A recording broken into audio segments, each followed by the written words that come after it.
Seniors Alive. On this program, we feature people who work with seniors, but also people who are 50 plus. We call that Seniors Alive. And tonight we have somebody who's just barely into our Seniors Alive category, Barbara Schaefer, who's 51 and doing some amazing things in the field of dog sledding, and also the implications of what we can learn from sled dogs to our own lives. And so we have a very interesting program ahead, and we have Handsome and Diego here too. Welcome, Barbara. Thank you. Tell me, how did you get into this whole business of dog sledding? Because I know you started out in mechanical engineering. Yes, I studied mechanical engineering at UC Davis, and my husband and I built a house over in Placerville, Shingle Springs area, and got a dog. And John and I, being active people, we really wanted a dog that was active, that we could go cross-country skiing with, go hiking with, and we picked a Siberian Husky. And I was out what's called skijoring with my dogs. I had one dog, and I saw this lady out with a whole team of dogs. And I looked at that and said, I want to do that. And this was about 20 years ago, right? Or yes, this more? was back in 1987. Wow. And so then what happened? Well, then, I had one dog, and, I saw the lady with the sled, and she had 4 dogs, and so I had to get a few more dogs. And at the time, actually, I was showing my dogs, and so I always ran them in the sled recreationally, and just found that I really enjoyed it. I enjoyed that more than anything else. So that was my passion. My husband and I were whitewater river guides. We did backpacking, but I just really loved dog sledding. And so over the years, you acquired more dogs and learned more about training them and boarding them and taking them on trips that you were on, but also taking people on trips, yes. Right? So tell us about some of the kind of thing you do now. Yes, some of the things that I do now, I was working as a mechanical engineer at PG&E as the manager of their engineering department, and I left the corporate world so that I could spend more time doing the dog thing, and always wanted to run the Iditarod sled dog race, which is a 1,000-mile race in Alaska, and I just had a passion for doing that. So I learned more and more about the dogs, and I found that as I was learning more and more about the dogs, I was learning more and more about myself, because dogs really mirror who we are in the moment. And so from that, I was able to do more and more for me personally. And as that continued, I had this passion to run Iditarod, and so I started training towards Iditarod. And in 2006 was my first year to earnestly train for that. And it was fabulous, and I worked really hard, and the dogs did amazingly and wonderfully. And then in 2007, my husband was diagnosed with stage 4 throat cancer. And so my Iditarod plans were put on hold. And I found that really my whole desire, burning urge to do Iditarod was really in preparation for that. It was really in preparation for me to have all of the skills that I needed to get through John's diagnosis. A whole and his different treatment. kind of challenge. Yes, yes. So we say that I ran, won, and finished my own personal Iditarod. Yeah. And of course, then you've been able to transfer this over to your teaching and your writing and so on, but we'll talk about that in a moment. I'd like folks to know what Iditarod either stands for, or tell me the history about that. Iditarod is a 1,000-mile race in Alaska.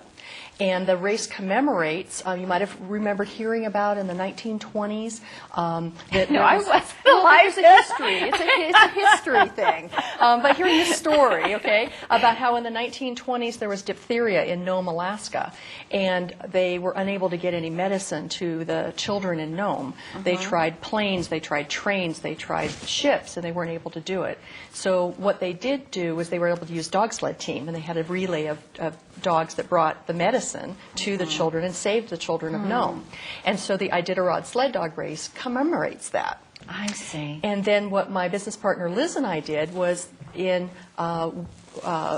commemorating really her. She ran the Iditarod and finished it in 2008 in celebration for her Wow. 50th birthday. Uh-huh.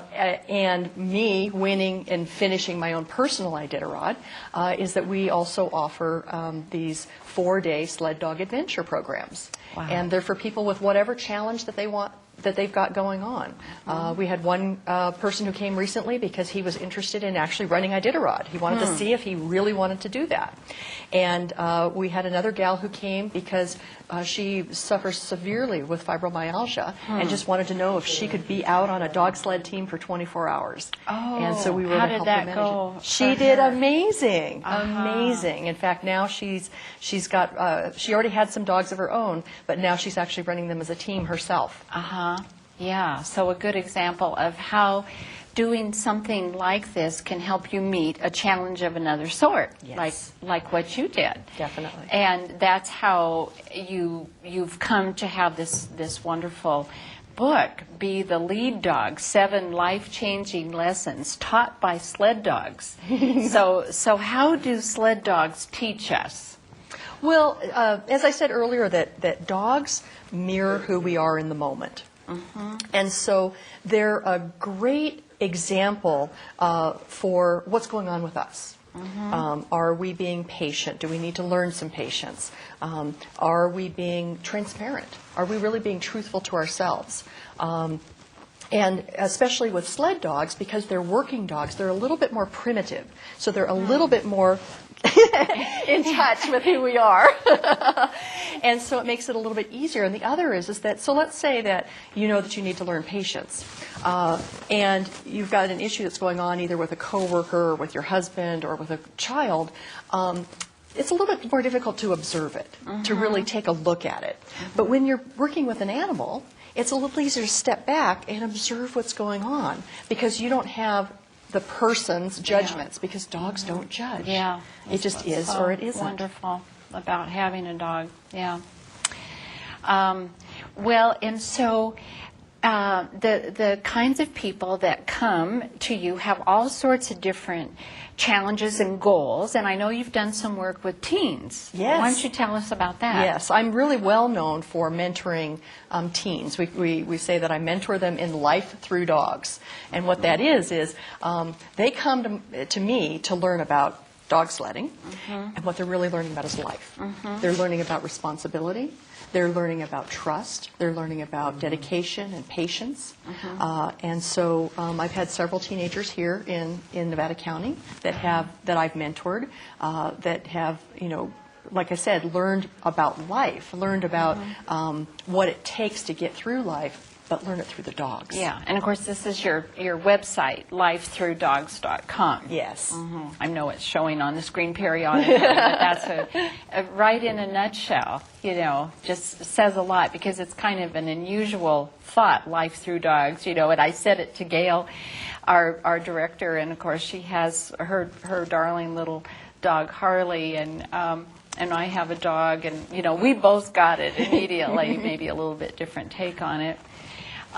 So they, how long does a teen work with a dog to learn, these lessons? It really, I take on teens for an entire school year. Or we also have programs that where we go to schools. So Liz and I actually will go to schools. We take the dogs with us to the schools, and we will give presentations. And if it's an elementary school, then we would focus on the lessons from Crimp. From Crimp on by. So Crimp was an Iditarod lead dog who was injured as a small puppy, and really was not going to make it as a sled dog. And Liz said, "Well, what the heck? You can go ahead and do this if you want, and we'll see how far you get."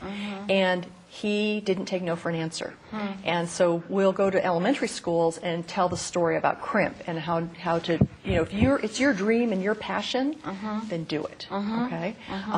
And then for high schools or for corporations, we'll use the Be the Lead Dog book and use that as an opportunity to teach the kids, or, like I said, in corporations about leadership. Yeah. So it could be either from just an assembly, from a short thing, to a full year program.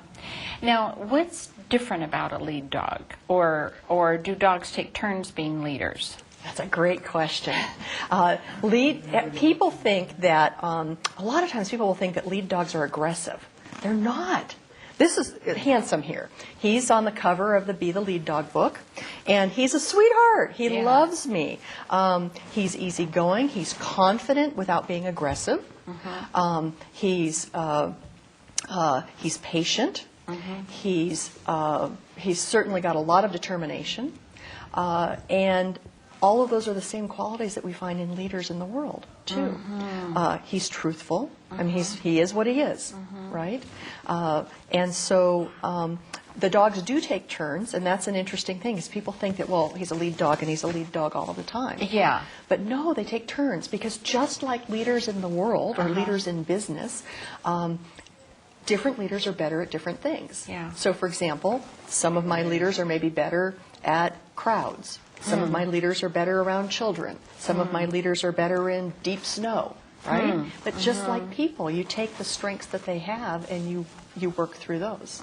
And that's what we share in our leadership and teamwork building seminars, is about that, and how you take what's the best, but you can still work on the other pieces. Yeah.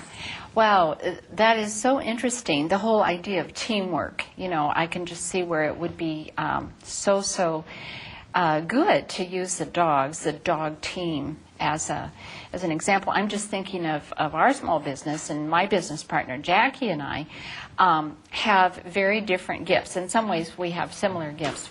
Some of the gifts are similar, but we have very different gifts. And we definitely take turns being the leader, and to know that is true in the dog world too is it's heartening to know.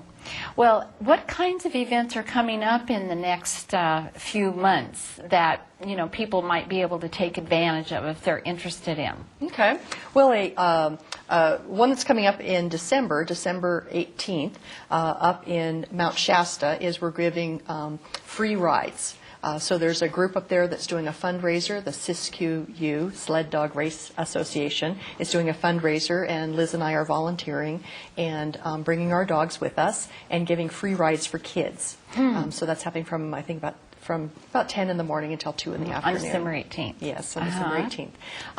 Then we've got some of our Run Your Own Iditarod programs. That's Run Your Own Iditarod, IDITROD.com. And we've got several of those. We've got one coming up in January, one in February, and one in March. In fact, so is that to train people to do the Iditarod? No, that's if you want to experience running your own sled dog team. And it's to, some people want to do more than just go for a ride. So this is more about where we give you a trained team of dogs, we teach you how to run them, and you get to take them out on the trail for 24 hours at a time with us. 24 hours. So you camp out overnight and all of this? Yes, you can set it up. You can camp if you want, or we can go lodge to lodge, or we can stay at the Bed and Breakfast Inn, whatever you choose. No, and whereabouts does that happen? This happens in Southern Oregon.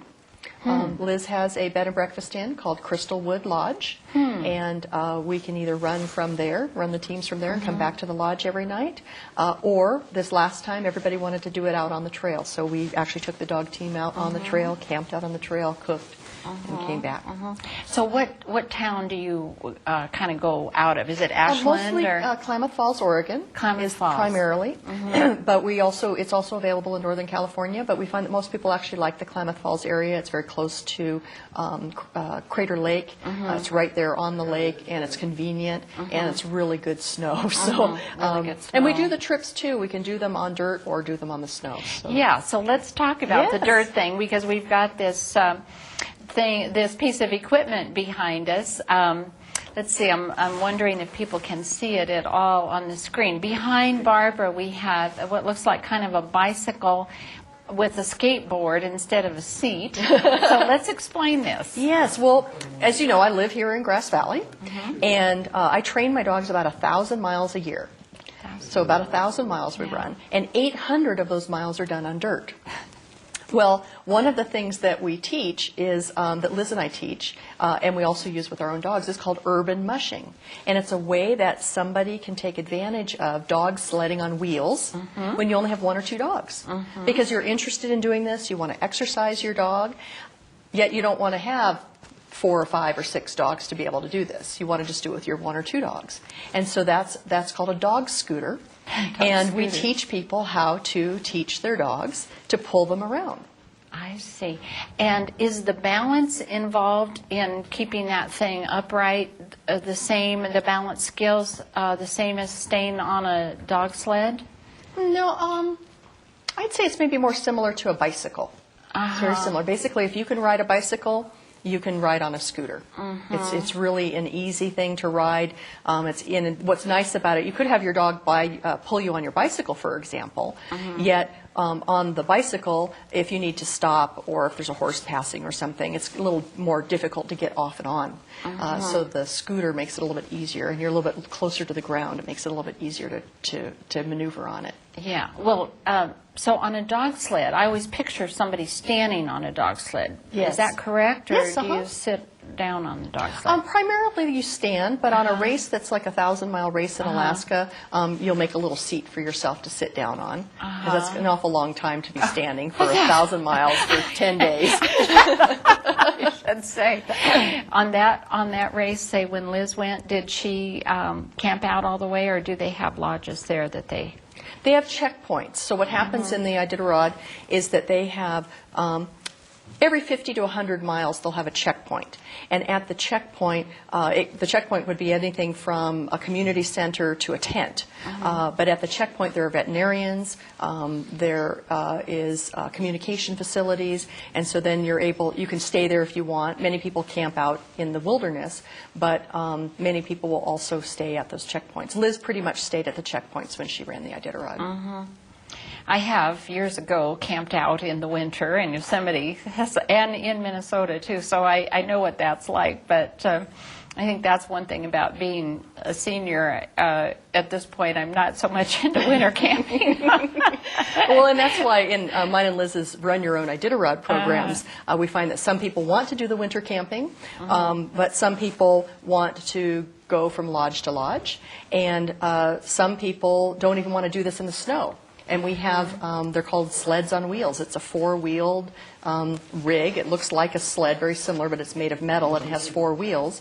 And so people can actually do this adventure experience all on dirt if they want to. So they can experience doing running a dog sled team and not have to deal with any of the snow portion of it. Yeah, boy. That's sort of mind-blowing, but let's talk more about the book. First of all, if people are interested in learning about life-changing lessons taught by sled dogs, how can they get hold of this book? Well, if you go to our website, the lifethroughdogs.com, so it's LIFETHROUGHDOGS.com, and click on books. And you'll see my book there. And actually, if you go to that website and you click on the books, you can actually get a little free gift from us, and it's a Sled Dog Manifesto. And what that is it's a list of all of the lessons and some ways that the dogs mirror the things that go on with people. Okay, so in the book and in what you were just saying, there are 7 of these lessons. So can you tell us about a few of them? I'm not sure if we'll be able to get through all 7. What are some of the lessons? Yes, my favorite one is transparency. And I'll probably start crying a little bit when I tell you about this one. And it has to do with my husband being diagnosed with cancer. So on January 7th of 2007, my husband was diagnosed with cancer, and I was scheduled to run my very first big sled dog race. It was a 135-mile race. And John and I said, are we going to go? Are we going to not go? We said, what the heck? Nothing's going to happen for 3 weeks anyway, so let's go. So we decide that we're going to go ahead and go to this race. I go ahead and participate. The dogs are amazing on the first half of the race. I do the first 75 miles. They are faster and better than they've ever been. And we have our rest. We're getting on the way to come back. And as we're coming back, the lead dogs are goofing off. they're peeing on things and they're tangling and they're chasing things they're not supposed to chase, and that's not my dogs. I've done all the work, I've done all the training, Yeah. and I can't figure it out. And as I get closer and closer to the finish line, they're doing worse and worse and worse. It actually took me, I guess, most everyone else finished the race at, let's say, 9 o'clock in the morning, and I didn't finish until 6 o'clock at night. Oh, no. And I couldn't figure it out. I called my mentor when we got home, and I said, I can't figure it out. We did all of the work. I did everything right, and the dogs just goofed off. And she said, Barb, it didn't have anything to do with the dogs. So I told the story repeatedly, quite a bit. And in fact, actually, I was given the most perseverance award at the race because they said that it's not unusual for this to happen to someone. It's not that it happens; it's what you do about it. And I finished, and I was happy, and I was thrilled that I'd finished, and everyone was really happy about that. Yeah. But I told this story for quite some time. My husband went through his treatment; he's doing great now. He went through his treatment, and about a year later, I'm telling the story, and I went, "Oh, I got it." The dogs knew. I was sucking it up. I thought everything was fine. We were going to just move forward. Yeah. And the dogs knew. The closer and closer we got to the finish line, the closer and closer we were to the reality of John really being diagnosed with cancer and really having to deal with that. Yeah. And so I thought everything was cool. And they knew better. Yeah. So I wasn't being honest. And they caught me on it. Yeah, I believe it. Oh, my goodness. Isn't that amazing? Well, I want to do a whole program sometime on the therapy of pets.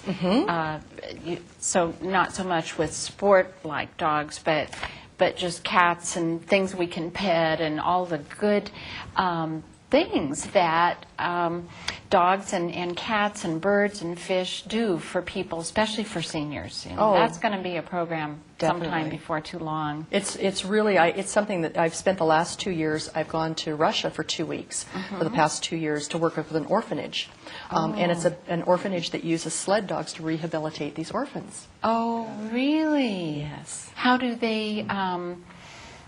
What do they do? What do you do with them? Well, I help the boys, and teach them how to work with the dogs, and also help them a little bit with English. And then I also present to the psychologists and doctors in the area about what I do with teenagers here in America, so they can use that as part of their studies. I see. But it's an orphanage where they actually have a kennel of dogs, and they use these dogs to get the children to come out of their shells again and to start trusting again, because they can trust a dog because the dog hasn't hurt them, right? And from that, then they can transfer into trusting people again. Yeah. Oh, what a terrific opportunity. Yes, very much so. Do you think you'll go again? Yes, I will go again. Not this year. Not this year, as I decided I'm going to stay home this year and run my dogs a little bit more, because I had to give that up, for a couple weeks, right? That's difficult to do. Right. But I will, and I do, and I really enjoy it. It's a really, I love giving back that way, and I love sharing the lessons, right? I mean, it's something that people can really relate to, no matter what your language is. They get it. They understand it. Yeah. And all you do is you do it by holding the leash, by showing them, by demonstrating. And so it's an easy thing for people to really not just understand intellectually, but really get it from their heart. So what's one more lesson? That's all we're going to have time for, one more lesson. Patience is one. Patience definitely. The dogs will, it never fails. If you're in a hurry and you're rushing around, what happens? But the dogs will eat your shoe or, goof off in the yard or whatever it might be, right? And so the dogs can, on a daily basis, when I go out into my dog yard and I'm working with the dogs, I say to myself, what do my dogs have to teach me today? Oh, neat. Right?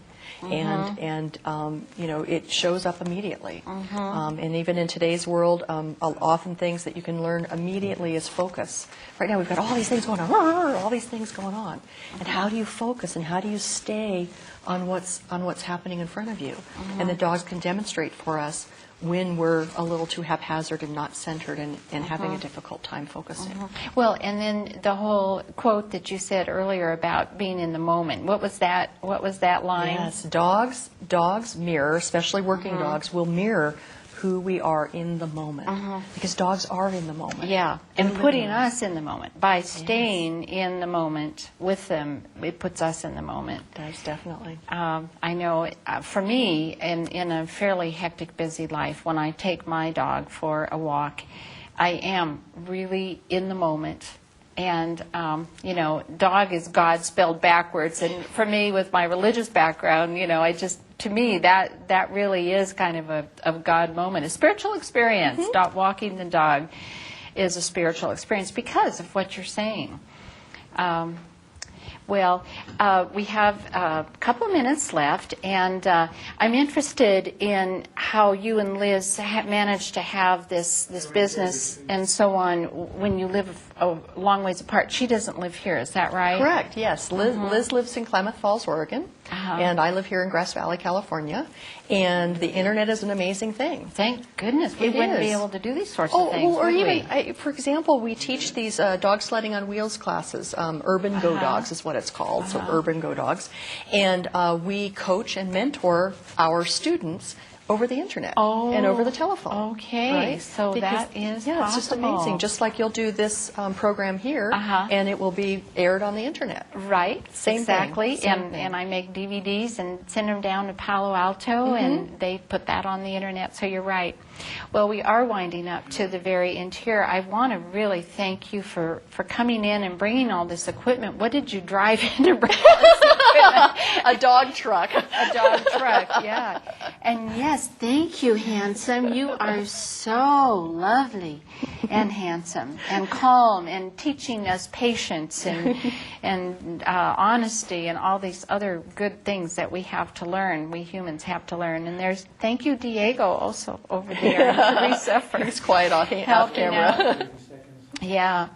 Well, I wish you the very thank best you. in the rides up in Mount Shasta area. That should be a wonderful opportunity for the kids up there. And then you have the 3 different ones coming up, January, February, March. Yes, and for several the- speaking engagements with schools in the local area and up in Oregon. You know, using the books and helping to teach the lessons with the books and the kids. Yeah, well, wonderful. Thanks again so much you. for coming. And thank you, everybody, for joining us on Seniors Alive, and we'll see you again next month. Take care. So Thank you. you know,